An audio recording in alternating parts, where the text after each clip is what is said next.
We read in newspapers coming from Saudi Arabia and other countries about great ulamas who said that some people are touched with jinn and they treat them by certain ways and they can expel the Satan from their bodies and they hear the jinn coming out.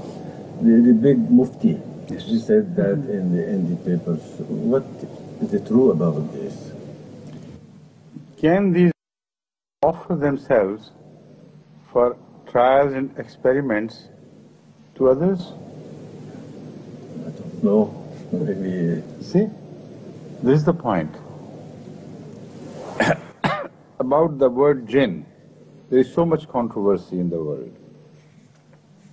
There are people who believe that jinn, the word jinn, is applicable only to an invisible form of life, spirit-like, like a ghost. And that form of life is free to move anywhere it chooses. It can go through walls, it can go through anything, and it can be subjugated through verses of the Quran or through some other chantings, for instance. You say chant something like that, they say they can be subjugated and pressed into service of man. That is one view. And the same people also believe that the jinn can sometimes overpower man, forcibly occupy him. So a man lives with two souls and two minds during that period. It's called the haunting period. During the haunting, the jinn is present, and when you speak to the man, it is not the man who answers. Mostly it is, they say women, it is women who are haunted by jinns. It is the jinn who answers back. And the ulama say, we have some tricks up our sleeves. That is, we know some verses of the Quran. When we recite them, then the jinn runs away. Right? And some believe also that the jinns, through verses, can be turned into your servants. And if you tell a jinn to bring a chicken cooked somewhere else, he would just run for it and bring it like immediately, you know. And the jinn of the Aladdin's lamp, you remember? Yes. Huh? In Alfu Laylatin wa Layla, huh? That jinn also created so many tricks, you know. So these are the views. But those people, those countries where such jinns are believed to be available, and the great Sufis and ulama and mashayikh, they know how to capture them. They are third world countries, poor people. They can't make the jinn bring the oil out of the earth, spring out. And they cannot make the jinn build industry for them. What sort of jinn are they? You see, it's a strange thing. But first you translate it, then I'll speak of other things. It's a very interesting subject. It always comes up for discussion wherever I go. Now, in this regard, in this particular area, I'll refer to the Holy Quran and see what we find there. We find no mention of any jinn ever capturing a human being. From Bay to Sin, to the first letter to the last letter. Read the Quran 100,000 times, you will not find one mention where Allah tells us that jinn sometimes captures human beings. And if they do, then turn them out. But the Holy Quran tells us that the non-believers say that, not the believers. The Holy Quran repeatedly tells us the mushrikeen in Makkah, the idolaters, they used to say Behil Jinnah, Behil Jinn. And about other prophets also. The claim is never made by a prophet of God about anyone else that he has been captured by jinn. This is what I mean. See? So false people make the claim, the true people do not. And why did they say jinn? Because they believe that jinn is alimul ghaib. He knows things and he can do tricks. So because they saw the signs of the knowledge of the unknown in the words of the prophets of Allah, so they couldn't believe that man to be true. They couldn't believe that it is Allah who is telling him things. So they said it must be jinn. He must have been captured by jinn. And those people who were captured by jinn, according to the mullahs today, like it was also according to the beliefs of the Kuffar Mecca, the idolaters of the Arab world, that once somebody is captured by jinn, he loses his senses. So in that sense also, the word janoon indicates as if somebody has been captured by jinn, he's gone mad. So in that second sense also, they declared the prophets to be al-majnoon, visited by jinn. So remember, the Holy Quran never quotes either God or angels or prophets of Allah or any book of God having declared that some people are captured by jinn. It declares that the false people, wrongdoers, non-believers, those who believe in idols, they make this claim that some people are captured by jinn. So where have these ulama learned their Quran? I don't know. May I make a comment? The ulama mixes the idea of Satan with that of jinn. And in the Holy Quran, Satan with the shaitan with the jinn. And they say that the Quran says مس من يتخبط كما كالذي يتخبطه الشياطين من المس. This is not the exact word, but I understand. Yes, this is the idea. So they say that these shayateen are jinn, and the jinn can touch the man and do this harm to him. What I'm saying is, I understand this point. The Holy Quran, when it speaks of that, it says that when people, evil people, are overwhelmed with their bad desires, they behave as if they have been touched. By shaitan, not by jinn. I understand. But even then, kannahum, it doesn't say that it is shaitan which does it. It says they behave as if shaitan has captured them. Always as if. But that is a different situation altogether. And to turn shaitan out, no prophet of God ever used any verses of any divine book to turn the shaitan out. If there was any such verse, was not Abu Jahl, the chief among them, who had been touched by the shaitan and captured? Was he not? Yes. Was it jinn? If it were jinn, the ulama know the formula, Rasulullah didn't know the formula. So, sheer ignorance, stupidity, you know. Those who say that, they are touched by jinn, if anybody is.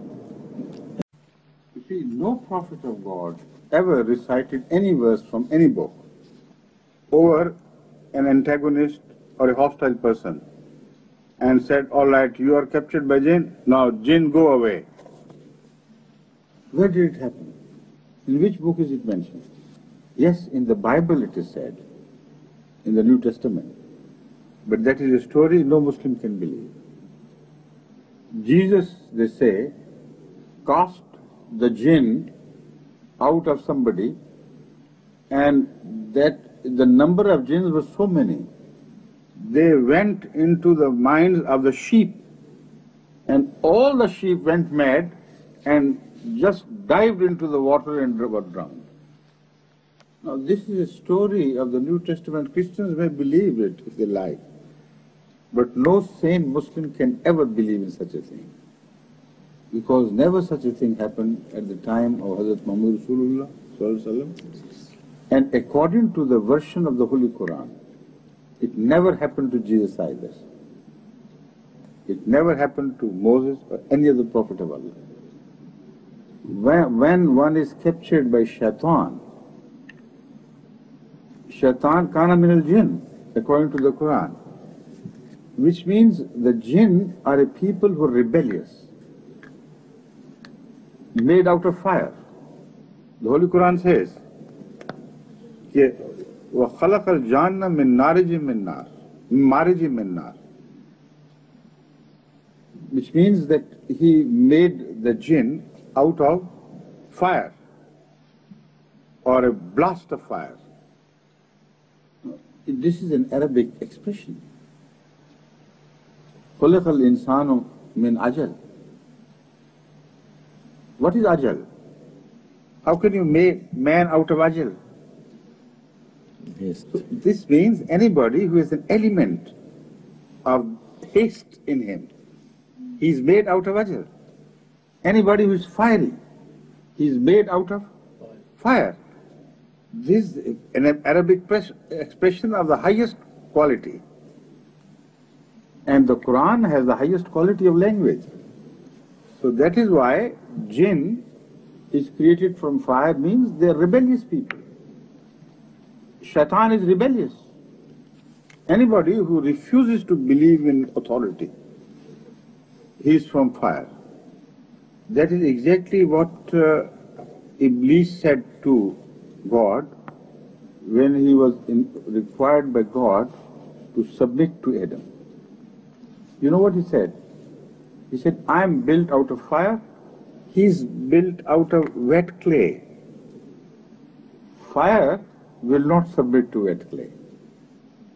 Fire overpowers it. Fire destroys everything.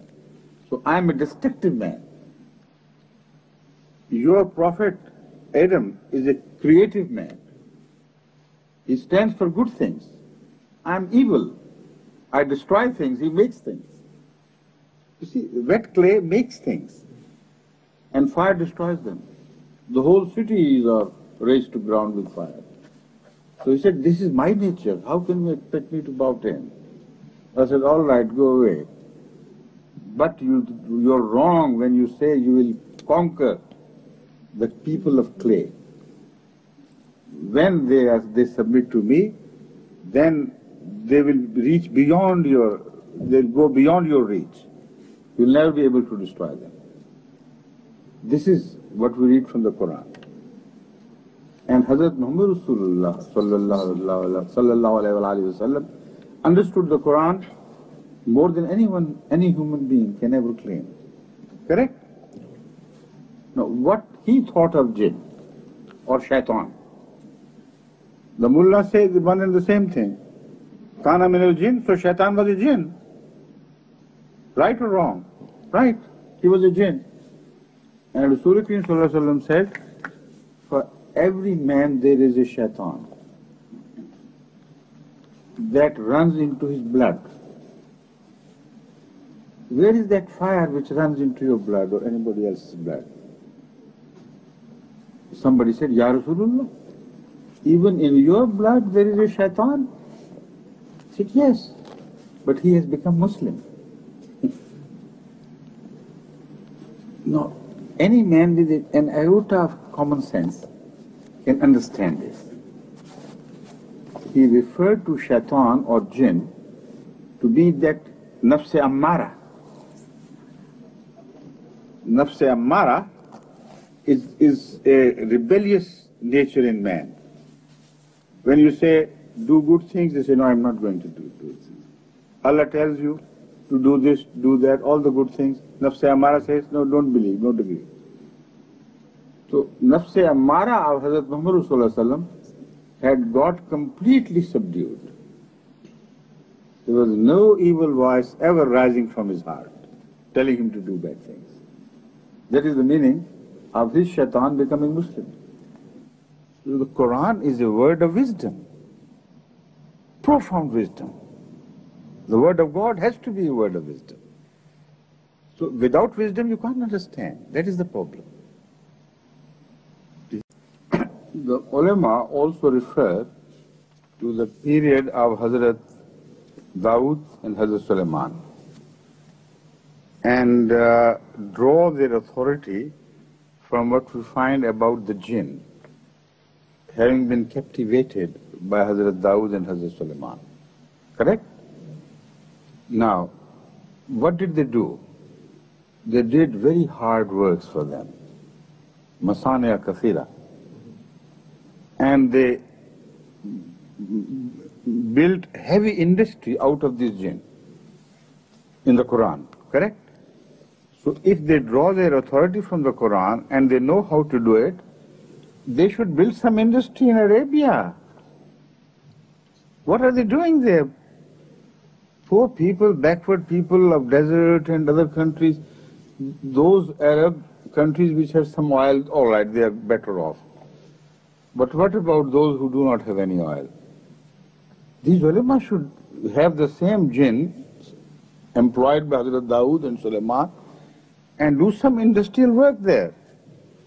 They can't. Which means they don't understand. While the Holy Quran gives enough clues for us to understand. But if you don't have wisdom, you can't do anything, unfortunately. The Holy Quran gives us the clue that these jinns of Solomon and David, peace be upon them, you know, they were shackled in heavy chains.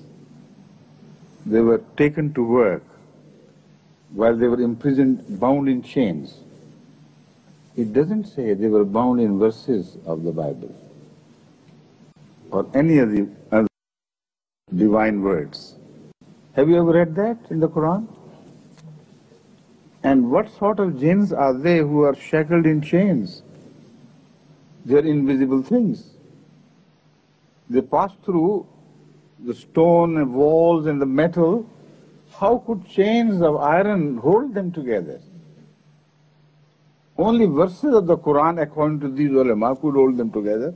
And no verses are mentioned in the Quran. The Quran doesn't know that there are such verses. They know. Imagine. The Quran doesn't know that there are some verses which can bind jinns. The ulama know that there are some verses. So when you speak of the jinns of the Solomon and David, the Holy Quran says they were bound in heavy chains, which means they are hardy, sturdy people. They were rebellious people who had been enslaved by the power of Hazrat Dawood and Hazrat Sulaiman alayhi salam. With the grace of Allah, it was God who had given him power to conquer these people. Now, this is an old custom of those days. Even pharaohs, when they built the great pyramids, they used to move thousands of prisoners in chain, in shackles, from one place to the other, to carry heavy stones and heavy works, and they built the pyramids for them. So it is an old custom which is also mentioned in the Holy Quran with reference to Hazrat Dawood, Hazrat Sulaiman, and there is no wonder.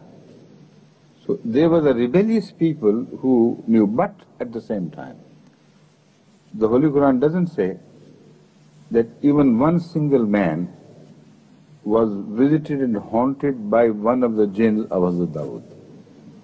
Show me the reference where it is.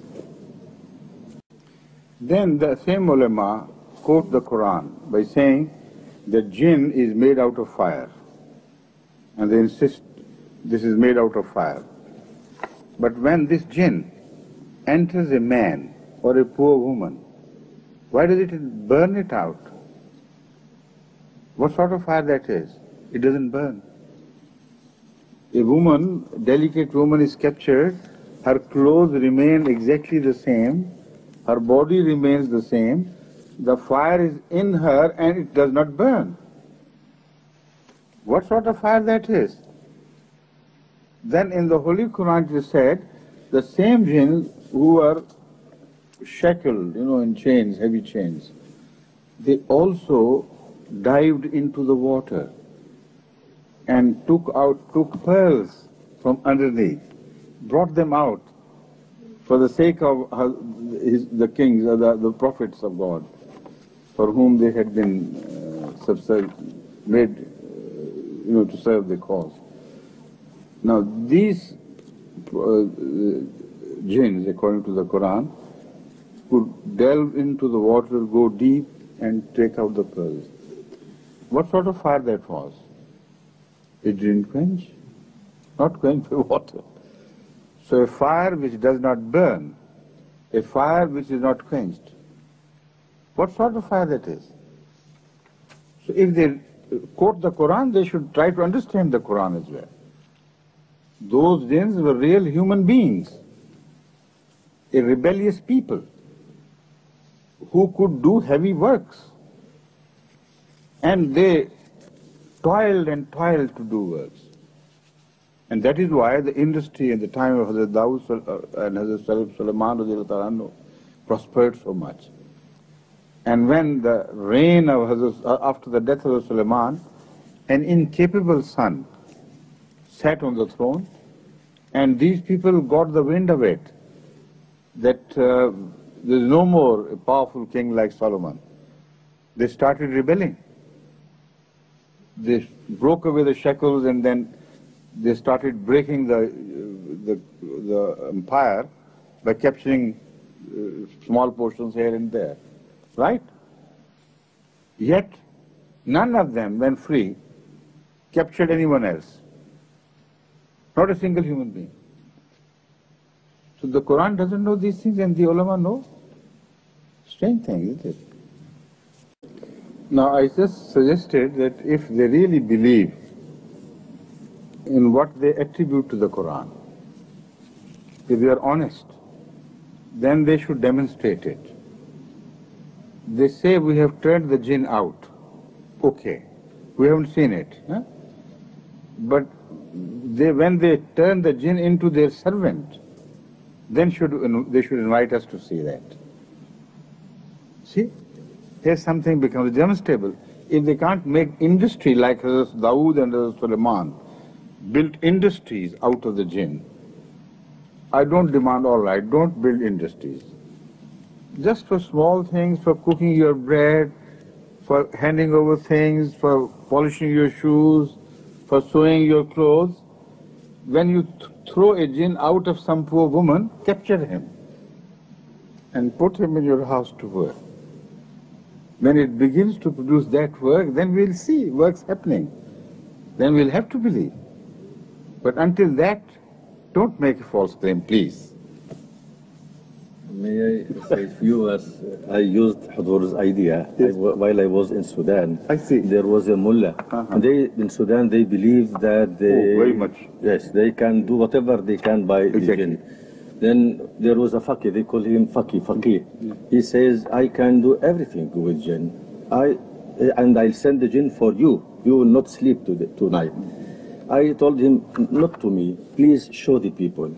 You see these few onions there, please bring them. Let the man, you see this money in my pocket, take it please. Take it out. See?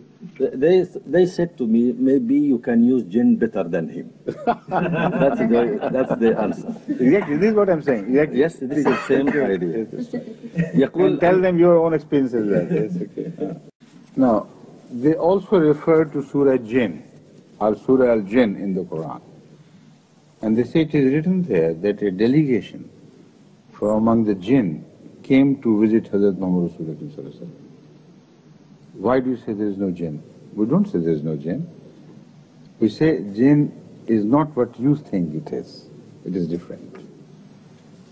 And from the Quran we prove that it is different from what you think. Jinn, of course there is. The Holy Quran is full of mention of jinns. But we'll believe only in that jinn which the Holy Quran describes, not that jinn which you describe. So, let's see what happened. When the delegation from among the jinn came, they encamped outside Medina, a kilometer or two outside Medina. And Hadhrat Muhammad Rasulullah went to meet him privately, without taking anybody along with him. Except one person. Except one person. Thank you for correction, yes. And he visited and talked with them. And no hadith mentions that he recited any verse of the Quran to charm them.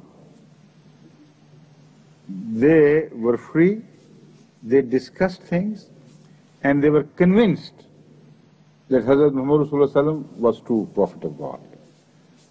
Then they affirmed this, they confirmed and professed the faith of Islam by declaring that Muhammad Rasulullah is right and La ilaha illallah Muhammad Rasulullah. Then they went back. Now there are two things which happened.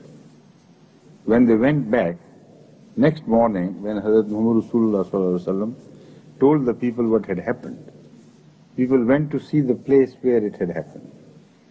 And they report that there were signs of fires are being built, as if human beings had come and stayed there. Ashes. Ashes. Signs of fire having built, ashes and stones and things, and wood burnt in that fire, like a delegation of human beings had come. Jinns are out of fire. Why should they build fire? What do you mean by jinns building fire? And they were again human jinns, because when they returned, first of all, they believed in Hazrat Muhammad Rasulullah and they were preached by Hazrat Muhammad Rasulullah. Now, was Ahmad Sallallahu for only that delegation of jinns or for all the jinns? So where did he pray to preach Islam to the rest of the jinns? Only who came to them, came to him, and no to none else? What about the remaining of the poor jinns of the whole world? Why didn't he sometimes go to them and start preaching like he went to Taif and other places of the world? And why did he not pick up fights and quarrels with those jinns? Nowhere it is mentioned. The jinns who came to him believed in him and professed. And you know what they said when they returned? You know that? It says, the Holy Quran tells us, they said, we were so stupid. We thought there will be no prophet after the previous prophet. And here is another prophet. They were believers of Khatm Nabuwwat. You see?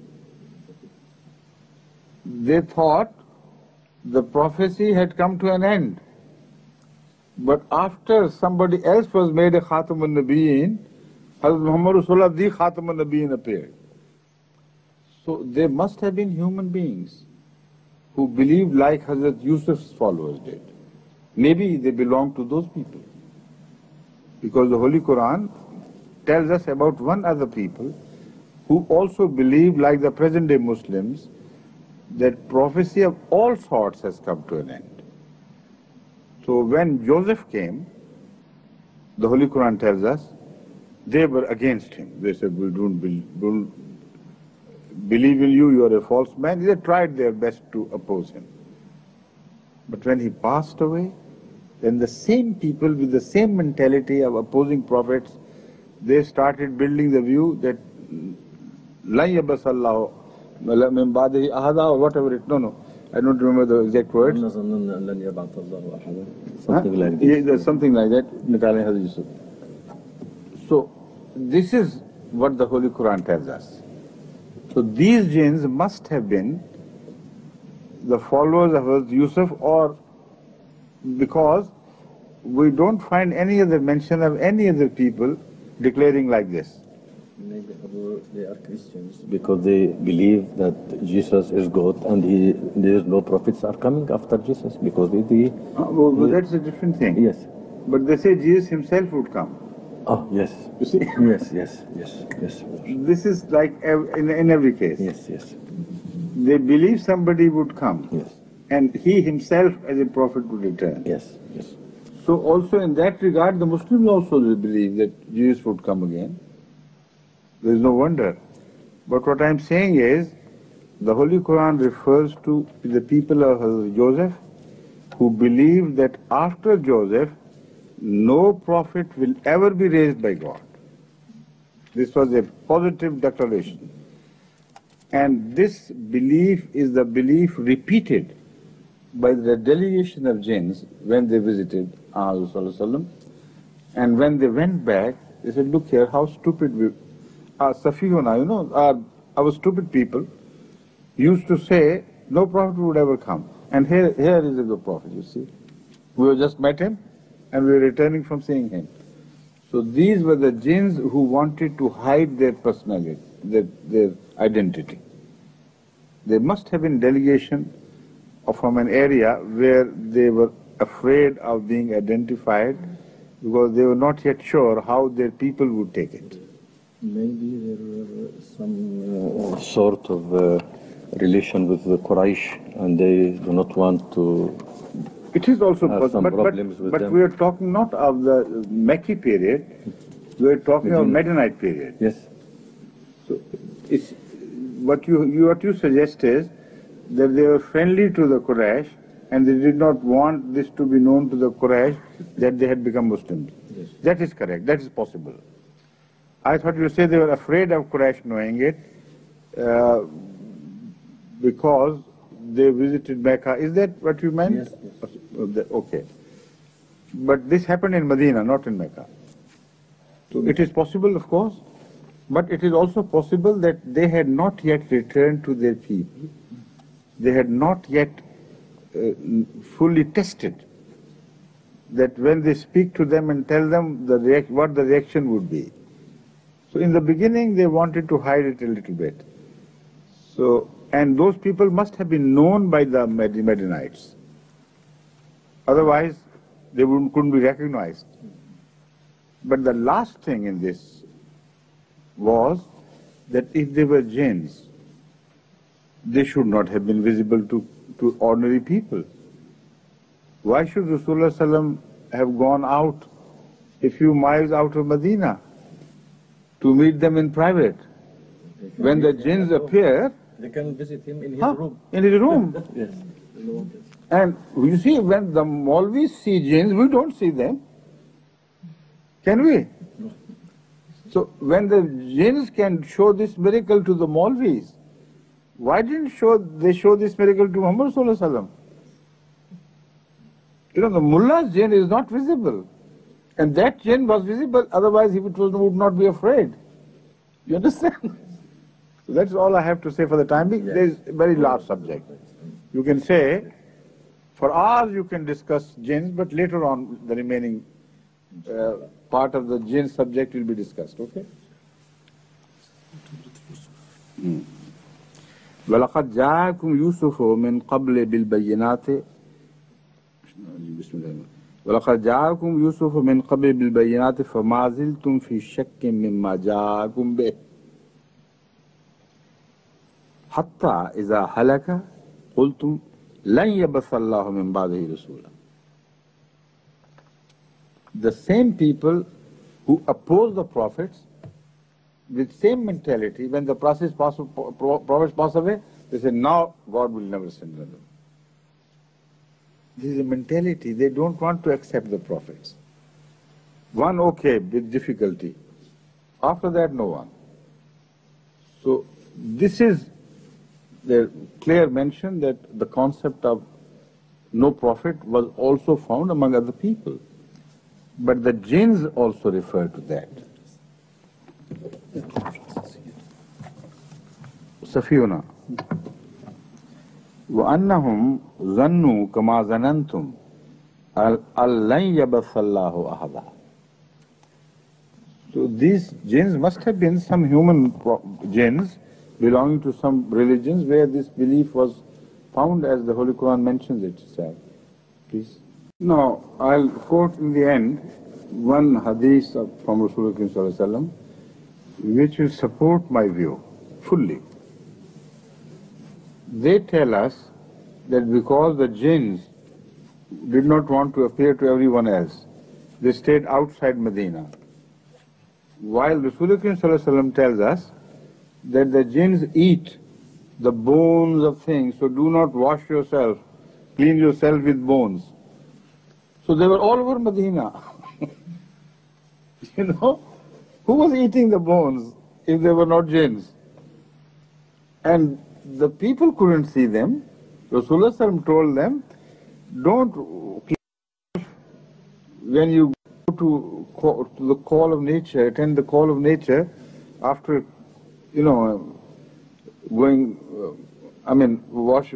emptying yourself. When you want to clean yourself with some stone or some piece of earth, do it, but not with bones. The Sahaba must have been wondering why. He said, because the bones are food for jinn and they will hurt you. So this means all over Medina, wherever there were bones, and bones are everywhere, there were jinns. So why these jinns stayed out of Medina? They should have come and started eating bones and also discussing things. So they don't understand. What are those jinns which eat bones? Do you know? Yes? What are those? Germs. Bacteria. Bacteria, viruses. Viruses, germs. Rasulullah, who received the Quran, he was the wisest man on earth. When the concept of germs was not known to the West or anywhere in the world, about 1200 years before that happened, God had told him that there is something, some invisible creature called Jinn. And those who eat bones, they are also jinns. So we believe in every form of jinn which the Holy Quran describes. And we reject every form of jinns in which the mullahs believe. All right. This is also an ayah in favor of the truth of Muhammad Rasulullah. But when no one on earth knew that there was an invisible, minute thing which eats the bones and you can't see it, he knew it. That means he was the true prophet of Allah. Beloved by the Alimul Ghaibi wa Shahada.